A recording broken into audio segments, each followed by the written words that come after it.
Guys आज हम पढ़ने वाले हैं प्रोबेबिलिटी टॉपिक, जो बैंकिंग का एक इम्पॉर्टेंट टॉपिक है। इसका वेटेज 1 या 2 मार्क्स का है, बट लोग इसे बहुत हल्के में लेते हैं कि लोग बोलते हैं कि ये बहुत मुश्किल है, ऐसा है वैसा है। इससे आपने डरना नहीं है। ये 1-2 नंबर करके ही आपको 35 नंबर पूरे करने, 30 नंबर पूरे करने हैं, ठीक है। तो प्रोबेबिलिटी का फार्मूला होता है प्रोबेबिलिटी और इवेंट, ठीक है। Event number of favourable event और अपॉन में टोटल नंबर ऑफ इवेंट्स। इसको मैं आपको बाद में क्लासीफाई करूँगा, पहले आप इसका बेस पढ़ो, ठीक है। बेस पढ़ने के लिए सबसे पहले है कम्बिनेशन एंड परम्यूटेशन। कम्बिनेशन का मतलब होता है सिलेक्शन। एक एग्जाम्पल के थ्रू समझते हैं, ठीक है। एग्जाम्पल लेते हैं, एक लड़का है शीशांक, ठीक है। उसने शादी के लिए 20 लड़कियां देखी, ठीक है। शादी के लिए 20 लड़कियां देखी शशांक ने, ठीक है। उसमें से उसको 4 पसंद आई। यहाँ पे 3 बनाई है, टोटल उसको 4 पसंद आई है, ठीक है। उसने सोचा कि मैं क्यों ना चारों के साथ शादी कर लूँ। ऐसा तो करना मुमकिन नहीं है, ये इलीगल होता है। बट उसने इमेजिनेशन में हमारी, हम तो कुछ भी सोच सकते हैं। तो 4 के साथ उसने शादी कर ली, समझ लो, मान लो, ठीक है। उसने सेलेक्ट की 4, ठीक है। उसको शादी भी कर ली, ये हो गया सिलेक्शन। इसने सेलेक्ट की 20 में से 4, ठीक है। और अरेंज का मतलब होता है कि ये 4 हैं, अभी एक जगह रहेंगे तो चुट चुट चुट चुट चुट चुट चुट चुट लगा रहेगा। सोचेगा इनको 4 घर बना कर दे दूँगा, 4 घर बना के देगा। तो एक दिन मतलब इस कमरे में ये चारों में से कोई भी एक रह जाएगी, इसमें इन चारों में से कोई एक भी रह जाएगी, इसमें इन चारों में से एक, कोई भी इनमें से एक, चारों, ठीक है। 1/4, ठीक है, मतलब एक कोई भी रह जाएगी, ठीक है। अब चलो आगे, मैं इसको इसलिए समझाया क्योंकि अभी आपको पता चलेगा। हाँ, मेन बात है इसमें एक और, ये देखो, ये फैक्टोरियल क्या है। फैक्टोरियल, फैक्टोरियल क्या होता है? उल्टा आई नहीं है, ये फैक्टोरियल होता है, ठीक है। 3 का फैक्टोरियल हुआ 6। क्यों हुआ? 3 से पीछे जाओ वापस, इंटू 2 इंटू 1 करो, ठीक है। अब इनको मल्टीप्लाई करो, 6 आएगा। तो 6 का फैक्टोरियल हुआ हमारा, सॉरी 3 का फैक्टोरियल हुआ 6। 4 का हुआ कितना? 4, 2 का 12 और 2 का 24, ठीक है। इस पे चलो, मैं पहले 1 मिनट रुको। हाँ, इस पे बेस एक क्वेश्चन करते हैं, ठीक है। ये टेबल लिखा मैंने, ठीक है, ये टेबल लिखा। अब बताओ ये कितनी तरह से अरेंज हो सकते हैं। अब करना पता क्या क्वेश्चन कैसा आएगा? इन how many veg the word table is arrange, ठीक है। कुछ नहीं करना, 2, 4, 5 है। 5 का फैक्टोरियल समझो इसको, ठीक है। 5 का फैक्टोरियल समझ लिया अगर आपने, तो बस कुछ नहीं करना। 24 है, देखो 5, 4 इंटू 3 इंटू 2, ठीक है। 24 5 का हमने जैसे यहाँ पे निकाला ना, 24 5 का कितना होता है? 24 5 का होगा 125 होता है। तो 119 हमारा, नहीं, 1 मिनट, 1 सेकेंड, हाँ, तो 120 हमारा आंसर आ जाएगा। ये निकाला हुआ है मैंने, वही सोचो मैं। हाँ, 5 उधर से कम किया, हाँ सॉरी, यहाँ पे 1 में और ज़्यादा घटा रहा था। हाँ, 120 आंसर है, 119 बतला रहा था, 120 आएगा। क्यों? मैंने वहाँ पे 6 माइनस करते, 5 ही माइनस करने थे। हाँ, मतलब मेरी कैलकुलेशन के हिसाब से, आप मत समझो इसको। अब मेन इस पे आते, ये आप इस रफ वक्त पे मत जाओ, ठीक है, इस पे आओ। देखो क्वेश्चन, अगला क्वेश्चन है, in how many ways can the letter of the word mathematics be arrange. Mathematics को हम कितनी बार, मतलब कितनी तरह से अरेंज कर सकते हैं। अब पहले उसमें देखो कितने वर्ड, 1 2 3 4 5 6 7 8 9 10, कितने? 11 होते हैं, 2 4 6 8 10। अच्छा सॉरी, मैंने एक मिस कर दिया था। 11 हो गए टोटल वर्ड। आप इसका फैक्टोरियल मत निकालना, क्यों? ए भी 2 बार है, एम भी 2 बार है और टी भी 2 बार है, ठीक है। इसको हमको कुछ नहीं करना, इनके 2 का फैक्टोरियल हो गया, समझ लो इनको।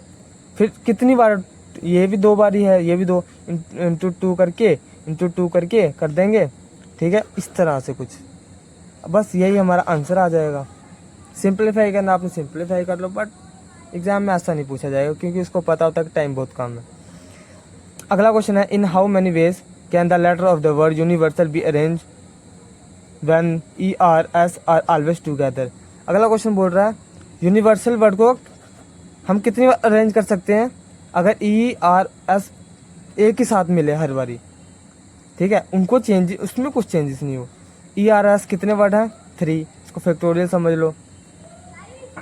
अब 1 2 3 4 5 6, 6 ये बच गए, प्लस में अब इसको एक मान के चल रहे हैं। जब इसको एक मान लिया हमने, ये हमने इसको एक जगह अलग से हटा दिया था, इसको 1 है, +1 कर दो, 7 का फैक्टोरियल हो गया, ठीक है। 7 का फैक्टोरियल आंसर हमारा आ गया 3 × 7 का फैक्टोरियल, ठीक है।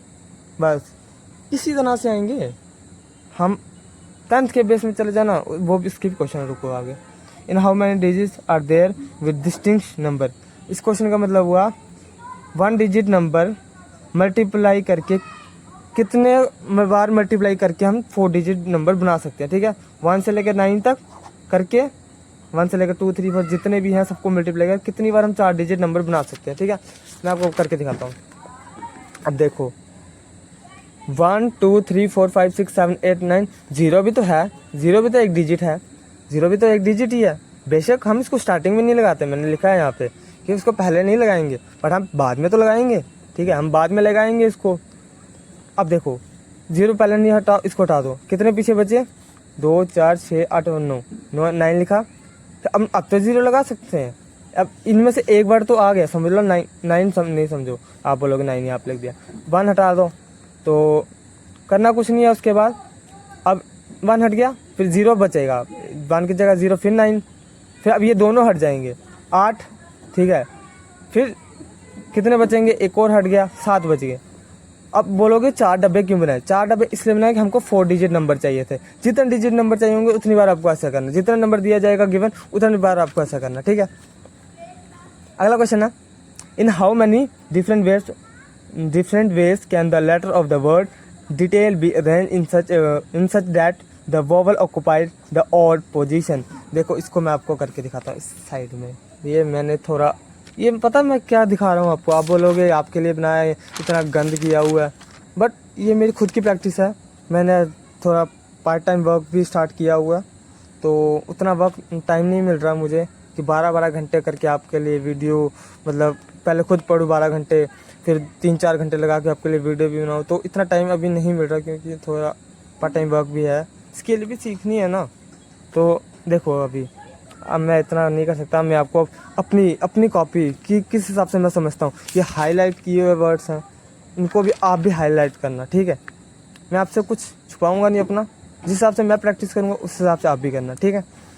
अगला क्वेश्चन, हाँ, डिटेल DETAIL वोवल कितने क्या होते हैं? EIAEIOU EAIOU, ठीक है, 3 आगे। इवन पोजीशन क्या होती है? सॉरी, ऑड पोजीशन क्या होती है? 1 3 और 5, ठीक है, क्योंकि 6 तो है, ये 6 थोड़ी आएगा, ऐसे तो 7 भी होता पर नहीं आएगा। वो गैप रखा, फिर एक बीच में आएगा, फिर गैप रखा, फिर बीच में आएगा, ठीक है, ऐसे आएगा। कितने हो गए? 6 वर्ड तो पूरे हो गए, करना कुछ नहीं है। देखो एक सेकंड, इनको ये कितने हैं? 3 है, 3 का फैक्टोरियल समझ लो इनको। ये कितने हैं? इनको 3 का फैक्टोरियल समझ लो। जो ये बीच में लगा, हमने पिछला सिंप्लीफाई नहीं किया इसे, आप करना चाहो तो कर सकते हो, बट मेरे पास उतना टाइम नहीं है कि मैं आपको समझाऊँ आगे। मतलब टाइम तो है मैं आपको बार टाइम इसलिए कर रहा हूँ क्योंकि बहुत रात हो चुकी है, मैं रात को वीडियो बना रहा हूँ ये लाइट लगा के, इसलिए मैं टाइम कर रहा हूँ। अभी मैंने खाना भी नहीं खाया हुआ, तो इसीलिए मैं आपको बोल रहा हूँ टाइम। देखो 3 का फैक्टोरियल होता है 6 इंटू 3 का फैक्टोरियल 6 इक्वल टू 36, ये आपका आंसर आ जाएगा। अगला क्वेश्चन है ये, मतलब हाँ, ये अब आपका काम आएगा, ठीक है। How many times when 2 heads are, रुको सॉरी, ये मुश्किल वाला है, पहले आसान वाला क्वेश्चन था कि एक डाइस है, ठीक है, डाइस की 6 साइडें होती है ना, टोटल साइड कितनी है? 6 साइड्स होती हैं। तो उसमें पूछा गया तो प्रोबेबिलिटी क्या है? 2 आने की, 2 आने की प्रोबेबिलिटी होती है 1/6। क्यों? 6 हिस्सों में से एक हिस्सा ही है 2 का, बाकी सारे तो अलग है। 6 हिस्से हैं वो अलग अलग है, ठीक है। इसी को आप समझो कि 6 आने का कितना प्रोबेबिलिटी है, 6 आने का कितना प्रोबेबिलिटी है, 6 आने का प्रोबेबिलिटी है 1/6। क्यों? 6 नंबर है ना डाइस में, जो 6 नंबर है डाइस में, 5, 4 वगैरह है, 6 भी तो एक ही बार है। लोग करते हैं 6/6 इक्वल टू 1 आंसर, वो गलत हो जाता है, ठीक है। अब मुश्किल वाले पे आते हैं। 2 कॉइन टॉस किए, अब पूछ रहा है कि कितने प्रोबेबिलिटी है कि हेड हेड 2 बारी है, 2 बारी हेड है। देखो पहली बार करेंगे हेड टेल्स आएगा, दूसरी बार करेंगे हेड हेड आएगा, तीसरी बार करेंगे टेल टेल आएगा, चौथी बार करेंगे टेल हेड आ जाएगा, ठीक है, इसका अपोजिट। तो हेड हेड तो बस एक ही बार आएगा ना, इसलिए 1/4, इसके अलावा तो कुछ हो नहीं सकता। और अगर एक बार एक कॉइन को फेंकेंगे तो 1/2। क्यों? या तो हेड आएगा या तो टेल आएगा। ज़्यादा करेंगे 2 बार टॉस कर लेंगे तो फिर वही 1 और 4 आ जाएगा, 1/4। अगला क्वेश्चन, लास्ट क्वेश्चन। देखो आपने ताश खेली है, ताश वही जिसमें जोकर होता है, राजा होता है वगैरह, ठीक है। तो उसमें टोटल डेक में जो गट्ठी होती है उसको डेक बोलते हैं। डेक में 52 कार्ड्स होते हैं, 4 तरह के कार्ड्स होते हैं। अगर 4 तरह है, इसको डिवाइड करेंगे 4 के साथ, इक्वल टू 13। हर तरह के 4 कार्ड्स होते हैं। मैं आपको उसमें डिटेल में नहीं बता सकता अभी, ठीक है। तो क्वेश्चन पूछता है कि डायमंड भी तो एक इसका ही होगा ना, एक ही हिस्सा होगा। 3 तो अलग होंगे और 1 अलग होगा, तो 1/13 होना था यहाँ पे, हाँ। फिर इसको काटेंगे 1/4 इक्वल टू 1/4 आएगा आंसर। क्यों? 1/4 ही तो है इसके। जब 13 के 40 से एक ही, तो जितने भी डायमंड हो गए एक ही बार आएंगे ना सारे। 13 हो गए, 13 डायमंड थे, उसको डिवाइड कर दिया 52 के साथ, बस 1/4 आ गया, और कुछ भी नहीं है। प्रोबेबिलिटी आप डरो मत, आपको बताना है कि कितने चांसेस हैं, कितना आप अनुमान लगाओ या आप निकाल के बताओ, ठीक है, बस ऐसा ही है। तो भाई देखो, मैं इतनी जब मेहनत कर रहा हूँ तो आपका फ़र्ज़ बनता है लाइक सब्सक्राइब कर दो। मेरी पिछली वीडियोस में कि बिल्कुल भी रिस्पॉन्स नहीं आया हुआ, पता है, 0 लाइक्स जा रहे हैं, तो इस वीडियो में नहीं होना चाहिए।